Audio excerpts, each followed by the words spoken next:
The information and views expressed by our host or guests on the Unlock Potential podcast are their own, and not a substitute for professional medical or fitness advice.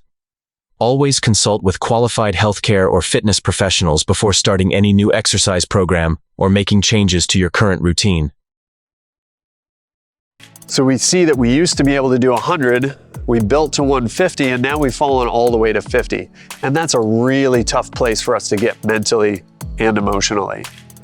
But if we can turn ourselves around and realize that there was something imbalanced about our training and that's why things fell off, if we can get honest about the way our body is feeling and design a program that allows us to maximize both the comfort zone and the effort zone, we can turn this ship around. Hello and welcome to Season 2 of Unlock Potential. I'm Brian Delaney. Our focus this season is fitness. I'll be joined by Dr. Corey Duvall, who's going to guide us through his protocol for getting into your best shape so we can live our best lives and serve others well. Hello and welcome back to Season 2 of Unlock Potential. I'm Dr. Corey Duvall, and today is episode 12, where we're going to talk about comfort zones, effort zones, and long-term progress. In our most recent episode, we talked about a step-by-step protocol that will help us recover best from each of our exercise sessions. Well, today, what we're going to talk about is if all of that goes well, why it's important to sometimes really push ourselves, and why sometimes it's important to find an inner edge where we restrain ourselves from pushing a little too much.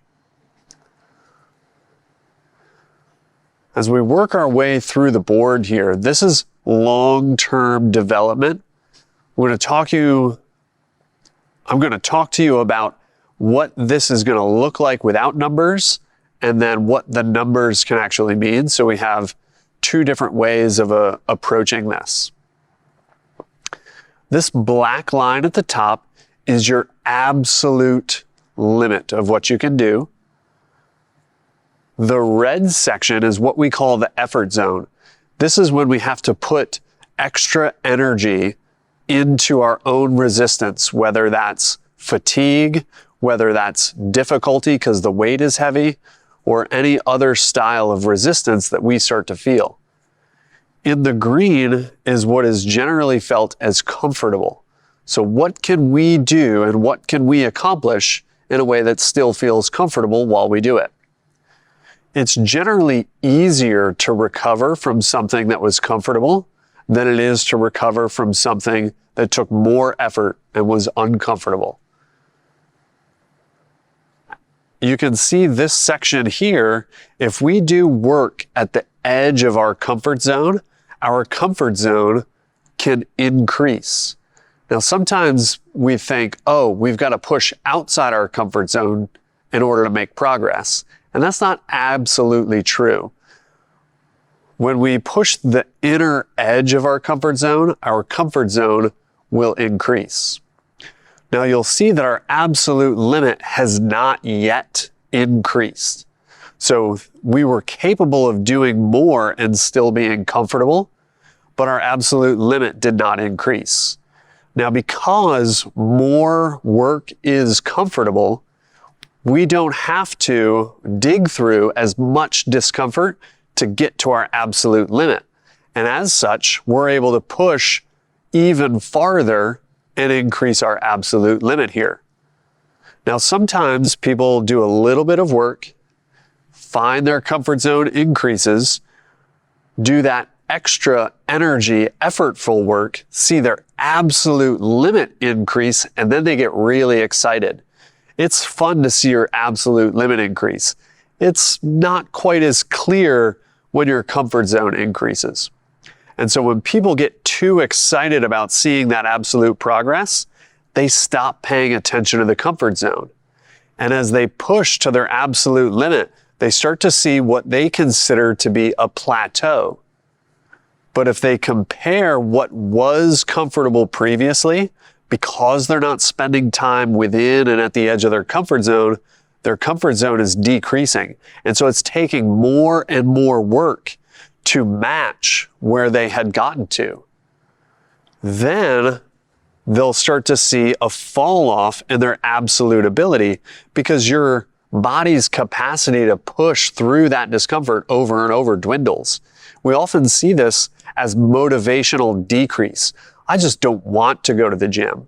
We sometimes see it as increasing pain and discomfort. Oh, I've got a joint pain. Oh, my elbow is bothering me after that last workout. Oh, my back is too stiff. I got to give it some extra time to rest. Well, what happens then is their effort zone continues to decrease. Their willingness to push themselves that hard decreases, and their absolute limit decreases. Now, sometimes this is where people get stuck thinking, oh, I'm just getting older. They had a decrease in their absolute ability. Their willingness and motivation has decreased, and what feels comfortable is very, very limited. And they see themselves as just getting older. But in reality, what they need to do is to get back to increasing some of their comfort zone.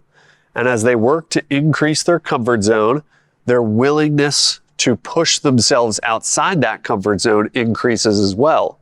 And so a sustainable program will have you push your comfort zone as well as your effort zone to give you good long-term progress. We're going to start to apply some numbers to this as well so that that can help you actually lock on to what this means. In this phase right here, moving 50 pounds 50 times feels comfortable. And your absolute limit is 100 pounds being moved once. And so in any given day, you can move 50 pounds 50 times, and you can move only 100 pounds once. And that's your current spot. And if you do this day in and day out of 50 pounds 50 times or something similar, your body will increase what feels comfortable, which means then 75 pounds for 50 times will start to feel more comfortable. Now, because you stayed in your comfort zone and you didn't push outside the comfort zone, it's still only 100 pounds one time as your absolute limit. But getting there felt easier. And because getting there felt easier, you're able to recover a little bit quicker and do 100 pounds once a little more frequently, and your body responds by increasing its ability. Now up here, we're capable of 150 pounds one time.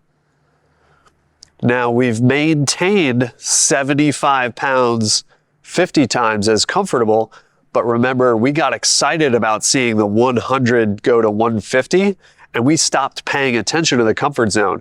And so that starts to drop off, which means what was 75 pounds by 50 becomes 50 pounds by 50, which drops off even farther. Now we're down to 35 pounds by 50 feeling comfortable, but if we try to do 50 pounds by 50, it's uncomfortable. So the work to get back to repeat 150 pounds once takes a lot more effort. And because it takes a lot more effort, it takes a longer time to recover. And when it takes a longer time to recover, we start to lose that absolute ability. Now, if in this moment right here, we started to notice that 35 pounds by 50 is the edge of our comfort zone and started putting in more comfort zone work, our absolute limit would stay, our comfort zone would grow, and we would be able to shift that cycle into some more progress in the future. But because we're not paying attention to the comfort zone, that falls off and our absolute limit falls off. And then we find ourselves in a place where 20 pounds by 50 is the edge of our comfort zone. Not the 50 by 50 that we started with, not the 35 by 50 that we had fallen to. We fell all the way to 20 pounds by 50. And now our absolute limit is 50 pounds only one time. So we see that we used to be able to do 100, we built to 150, and now we've fallen all the way to 50. And that's a really tough place for us to get mentally and emotionally. But if we can turn ourselves around and realize that there was something imbalanced about our training, and that's why things fell off, If we can get honest about the way our body is feeling and design a program that allows us to maximize both the comfort zone and the effort zone, we can turn this ship around. And what that looks like is shifting 20 pounds by 50 back up to 35 pounds, back up to 50 pounds and 75 pounds by 50, and eventually 100 pounds 50 times feels easy. And when 100 pounds 50 times feels easy, we've got so much energy to push to that next level. Now we're all the way up to 200 pounds by 1. And that's our absolute limit. And we're paying attention to the comfort zone and the effort zone in order to maximize our progress. That can continue in the long haul. So you can see here that there is a natural rise and fall. And that rise and fall can be adjusted if we pay attention to both our comfort zone and our effort zone. Check out the official Unlock Potential store, where inspiration meets style. Explore our exclusive collection of gear inspired by the transformational messages straight from our Unlock Potential podcast. From trendy apparel that embraces the power of positivity to accessories that fuel your motivation. We've got something for every go-getter. Spread the messages of empowerment, energy, and motivation that you get from the Unlock Potential podcast by grabbing your gear today. Now I want to discuss a little bit about the natural state of why the phrase, "you've got to push outside your comfort zone," is so popular in exercise. I would have clients perform an exercise on their first day, and I would ask them to increase some weight, and they would move it easily. And I'd say, okay, because that was easy, let's go up a little bit more. And that would be easy. And I would say, okay, since that was easy, let's go up a little bit more. And at that point, they couldn't even budge the weight. So just a little bit more, and they couldn't even budge it. And I would say to them, hey, let's put in a little extra. And they would give it all they had, and it wouldn't budge. And it was just a small increase.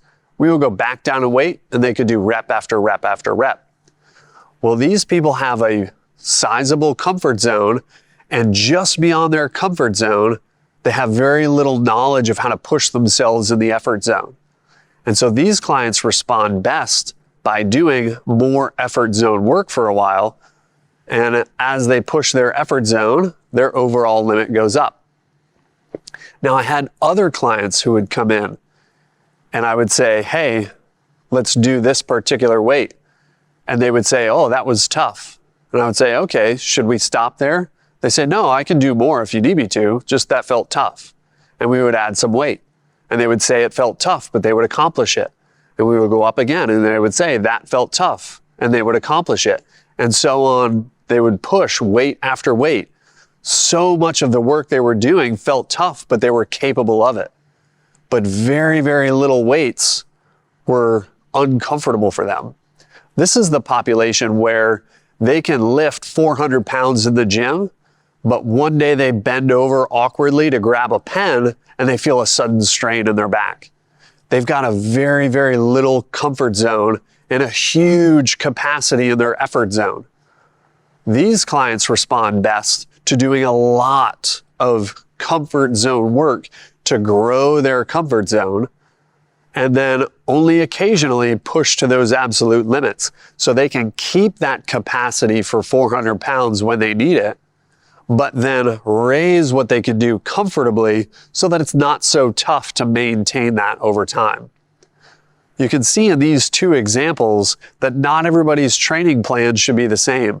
Not everybody should be doing the exact same weights, the exact same repetitions, the exact same matches day after day, week after week. And in the Stay Active method, we're going to teach you how to read the signals of your body so you know when it's time to do comfort zone work and when it's time to push to those outer limits. I appreciate you listening today.